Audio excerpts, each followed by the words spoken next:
வணக்கம் friends. Last வீடியோல ஒரு சேலஞ்ச் சொல்லியிருந்தேன். என்னவா இருக்கும்? எனக்கு என்னடா தெரியும், கேளுடா.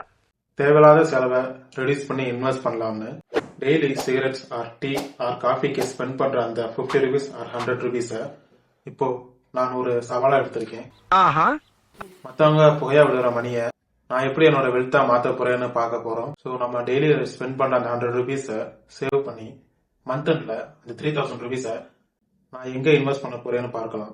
இந்த 3000 ருபீஸை நான் ஒரே பிளேஸ்ல இன்வெஸ்ட் பண்ண போறது இல்ல. இதை நான் 3 ஃபண்ட்ஸ்ல இன்வெஸ்ட் பண்ண போறேன். அதுல ஃபர்ஸ்ட் 1000 ருபீஸை நிஃப்டி 50 இண்டெக்ஸ் ஃபண்ட்ல தான் இன்வெஸ்ட் பண்ண போறேன். இது இந்தியாவின் டாப் 50 கம்பெனிஸ்ல இன்வெஸ்ட் பண்றாங்க. ஸோ இது எப்படின்னா ஒரு ஆலமரம் மாதிரி, காத்து அடிச்சாலும் பெரிய மழை பெஞ்சாலும் இது அவ்வளவு சீக்கிரம் சாயாது. ஸோ மணி சேஃபா இருக்கும். நெக்ஸ்ட் 1000 ருபீஸை நான் மிட் கேப் ஃபண்ட்ல இன்வெஸ்ட் பண்ண போறேன். மிட் கேப் ஃபண்ட் என்பது இது நம்ம ஏரியாவில் இருக்கிற ஒரு சின்ன கடையா ஸ்டார்ட் பண்ணி இப்போ 4 to 5 பிரான்ச்சஸா பெரிய சூப்பர் மார்க்கெட்டா வளர்ந்துருப்பாங்க. பட் இன்னும் பெருசா வளர சான்ஸ் இருக்கு. இதுல நல்ல அதிக லாபம் கிடைக்கும், பட் ரிஸ்க்கும் கொஞ்சம் இருக்கும். நெக்ஸ்ட் 1000 ருபீஸை ஸ்மால் கேப் ஃபண்ட்ல இன்வெஸ்ட் பண்ண போறேன். ஸ்மால் கேப் ஃபண்ட்ல ஸ்மால் கம்பெனிஸா இருப்பாங்க. பட் இவங்க ஒரு வேலை வின் பண்ணுனா நம்ம மணியை 10 to 20 டைம்ஸ் ராக்கெட் ஸ்பீட்ல வளரும். பட் ஒரு விஷயம், இது ஸ்மால் கம்பெனிஸா இருக்கிறதுனால ரிஸ்க்கும் ரொம்ப அதிகம். Why this 3 funds? Nifty 50 index fund நமக்கு சேஃப் தரும். மிட் கேப் ஃபண்ட் இது நமக்கு ஸ்பீட் தரும்.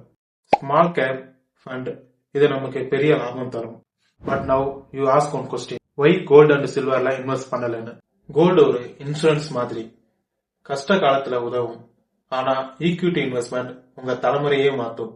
நம்ம டீ காசு சேலஞ்ச் நோக்கம் வெல்த்தை கிரியேட் பண்றதுதான், வெறும் மணியை பாதுகாக்கிறது மட்டும் இல்ல. அதனாலதான் நான் 100% ஈக்விட்டியை தேர்வு செஞ்சேன். சோ அதுக்கு ஈக்விட்டி மியூச்சுவல் ஃபண்ட் தான் பெஸ்ட்.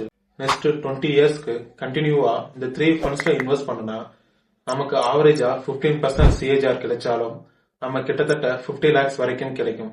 ஒன் டேக்கு ஜஸ்ட் 100 ருபீஸ் மட்டும் சேவ் பண்ணுனா 20 இயர்ஸ்க்கு அப்புறம் 50 lakhs கிடைக்கும். இது ஜஸ்ட் ட்ரீம் மட்டும் இல்ல, சரியான திட்டமிடல் இருந்தால் சாத்தியம்.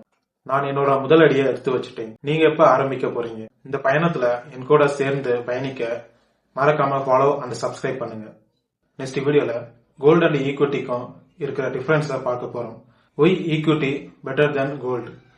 ஸோ அந்த வீடியோ மறக்காம பார்க்க சப்ஸ்கிரைப் அண்ட் ஃபாலோ பண்ணுங்க.